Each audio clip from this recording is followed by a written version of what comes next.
হারলে কিন্তু চা তুই খাওয়াবি। এই হাল্ক, তোর বাবা খুব অসুস্থ, ধান খেতে পড়ে আছে, তাড়াতাড়ি যা। सूर्य बिछड़ता বাবা, क्या कभी बिन बाती এইভাবে শুয়ে থাকিস না বাবা, চোখ খুল, আমি এসে গেছি। ডাক্তার বাবু, ডাক্তার বাবু!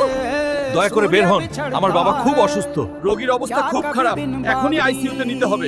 হাল্ক, তোমার বাবাকে বাঁচাতে এখনই 10 লাখ টাকা লাগবে, যত দ্রুত সম্ভব ব্যবস্থা করতে হবে। কোথা থেকে এত টাকা? 10 লাখ টাকা? এত টাকা আমি কোথা থেকে পাবো?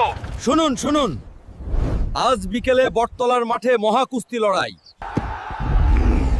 আমি লড়তে এসেছিস পুরস্কারের টাকার জন্য। বন্ধুরা, আমি আর পারছি না, প্লিজ আমার চ্যানেলটা সাবস্ক্রাইব করো, লাইক দাও।